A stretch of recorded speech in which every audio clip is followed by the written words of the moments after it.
ডাঙৰৰ ক্ষেত্ৰত আমাৰ বৰ্ণালী গৱেষণা কৰি ইতিমধ্যে আমি এইটো গম পাইছোঁ যে সূৰ্যতকৈও তপত আৰু ডাঙৰ নক্ষত্ৰৰ সন্ধান উলিয়াইছে বৰ্ণালীৰ ওচৰত আজি আমি আহিছোঁ।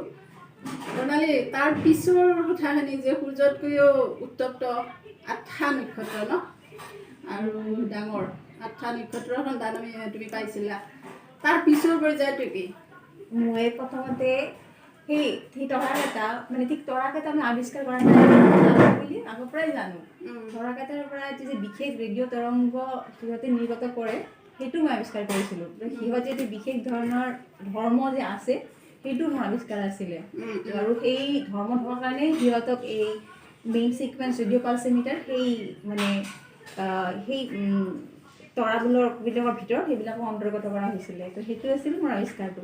এতিয়া নেক্সট পৰ্যায়ত মই কি কৰিলোঁ, সেইবিলাক মানে মই কেইটামান বিশেষ তৰাৰ ধৰ্ম আৱিষ্কাৰ কৰিলেই আমি মানে আচলতে কিয় সিহঁতে সেইটো কৰে সেই ধৰণৰ বিকিৰণ কৰে আৰু তাত তৰাটোৰ বিষয়ে কি কি ধৰণৰ তথ্য মানে তাত নিহিত হৈ থাকে সেইটো উলিওৱাটো খুব কঠিন। মাত্ৰ যদি আমাৰ মানে মাত্ৰ যদি 8টা তৰাই থাকে, তো সাধাৰণতে আমি সদায় চেষ্টা কৰোঁ যে যদি আমাৰ লগত ধৰক আমি যদি 100টামান তৰাৰ বিষয়ে জানো তেতিয়া মানে বিভিন্ন ধৰণৰ ধৰক ষ্টেটিষ্টিক্স এই ধৰণৰ বিভিন্ন টেকনিক এপ্লাই কৰিব আৰম্ভ কৰোঁ। যদি এতিয়া আমাৰ লগত এটি ডাঙৰ মানে সংখ্যা যদি বেছি থাকে তেতিয়াহে আমি মানে আচলতে সেইবিলাকৰ তৰাটোৰ বিষয়ে জ্ঞান যিটো আচল, কাৰণ আল্টিমেটলি আমি এই বিকিৰণবোৰ কিয় আমি ইণ্টাৰেষ্টেড, কাৰণটো সেইবিলাকৰ পৰা আমি তৰাটোৰ বিষয়ে জানিব খোজোঁ।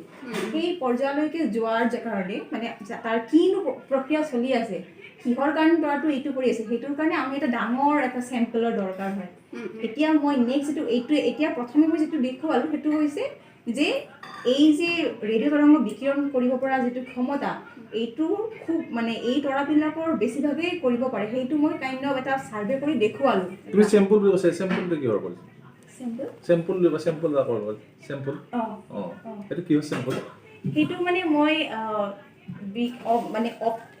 মানে আমি যিটো বিদ্যুৎ চুম্বকীয় তৰংগ পোহৰৰ মানে বিভিন্ন ধৰণৰ মই যেনে ৰেডিঅ' তৰংগ লৈ পেলাই মোৰ গৱেষণা কৰোঁ, তেনেদৰে লাইট যিটো আমি মানে চকুৰে দেখা পাওঁ সেই তৰংগটো বহুত অধ্যয়ন হয়। সেই তৰংগৰ পৰা পোৱা তৰাকেইটা লৈ পেলাই মই ৰেডিঅ' টেলিস্কোপবিলাকেৰে সেই কেইটামান তৰালৈ মই গৱেষণা কৰি পেলাই উলিয়ালোঁ যে সিহঁতেও এইটো বিকিৰণ কৰে।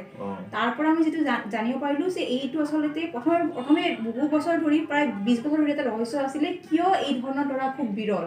তো মই দেখুৱালোঁ যে আমি যদি এটা বিশেষভাৱে মানে বিচাৰোঁ মানে চাৰ্চ কিহৰনো আমি বিচাৰিম সেই ধৰণৰ বিকিৰণ, সেইটো মই কাইণ্ড অফ দেখুৱালোঁ যে আমি যদি এইহে বিচাৰোঁ তেনেহ'লে এই ধৰণৰ তৰা উলিওৱাটো আচলতে খুব বেছি ডিফিকাল্ট নহয়। সেইটো মই দেখুৱালোঁ যে এইটো আচলতে মানে যিহেতু মানে প্ৰায় 20 বছৰ ধৰি মানুহে এটা তৰাৰ বিষয়ে জানিছিলে, মই উইদিন PhD ধৰক 8টামান তৰাৰ পৰা উলিয়ালোঁ। তাৰ পৰা মই ডেমনষ্ট্ৰেট কৰিলোঁ যে এইটো উলিওৱাটো আচলতে সহজ। নেক্সট পৰ্যায়টো হৈছে মই আচলতে সেই বিকিৰণটোৰে আমি তৰাটোৰ বিষয়েনো কি জানিব পাৰোঁ, সেইটো হৈছে মোৰ নেক্সট এইম। এতিয়া মই দেখুৱালোঁ, এতিয়া তাৰ কাৰণে মই যিটো কৰি আছোঁ, তো মোৰ অৰ্গেনাইজেশ্যনটোৰ এটি টেলিস্কোপ আছে এস্কেপ যিটো ক'লোঁ, অষ্ট্ৰেলিয়ান স্কুৱেৰ কিলোমিটাৰ এৰে পাথফাইণ্ডাৰ। এই টেলিস্কোপটোৰ এটি বিশেষত্ব হৈছে মানে এই টেলিস্কোপটোৱে খুব কম সময়তে বহুত স্কাই এৰিয়া খুব মানে স্কেন কৰিব পাৰে। তো গতিকে এই টেলিস্কোপটোৱে অলৰেডি বহুত ডেটা সংগ্ৰহ কৰা হৈ আছে। তো সেই ডেটাবিলাক সংগ্ৰহ মানে জমা মানে আৰ্কাইভ কৰা হৈ গৈছে, কাৰণ খুব ফাষ্ট স্কেন কৰিব পাৰে সেই পাৱাৰফুল টেলিস্কোপ আৰু বেষ্ট ফাষ্ট গোটেই আকাশখন যিমানখিনি দেখা পায় আৰু স্কেন কৰিব পাৰে। এতিয়া মই সেই যিবিলাক মানে ডেটা অলৰেডি আছে সেইবিলাকৰ পৰা মই মোৰ মানে এই যিবিলাক টেকনিক মই অলৰেডি ডেভেলপ কৰিলোঁ তাৰ পৰা মই এতিয়া আৰু বেছি ডাঙৰ চেম্পল ইউজ কৰি মই তৰাটোৰ বিষয়ে প্ৰথম কথা সেই কিহৰ কাৰণে আল্টিমেটলি এই বিকিৰণটো আহিছে, লগতে এই বিকিৰণৰ পৰা আমি তৰাটোৰ বিষয়ে কি জানিব পাৰোঁ, দুটা কৰিব পাৰোঁ, সেইটো হৈছে মোৰ নেক্সট এইম। সেইটো মই এতিয়া গৈ পেলাই যিহেতু মানে এই ডেটা ভলিউমবিলাক সঁচাকৈ মানে ভাবিব নোৱাৰা ধৰণৰ বহুত মানে হিউজ ডেটা ভলিউম হয়। তো মই প্ৰথমে যিহেতু গৈ কাম কৰিলোঁ এটা টিম বনালোঁ এই 6 মাহৰ ভিতৰত। টিমৰ মানে অকলে এইটো কৰিব নোৱাৰি, তো মই প্ৰথমে এই 6 মাহৰ যে এটা টিম বনালোঁ।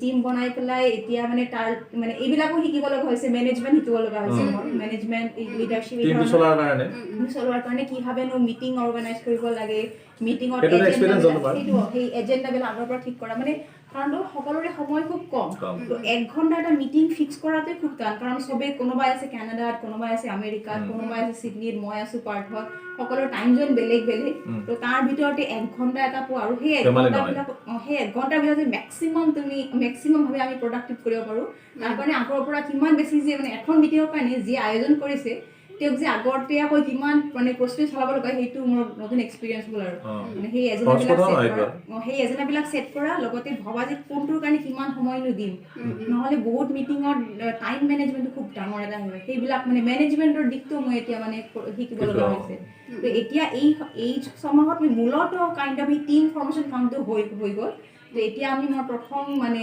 আচল কামটো প্ৰজেক্টটো আৰম্ভ কৰিছোঁ আৰু সেই টিম একেলগে আমি গোটেইবিলাকে মিলি কাৰণ এজন আনজনক তুমি চিনি নাপাওঁ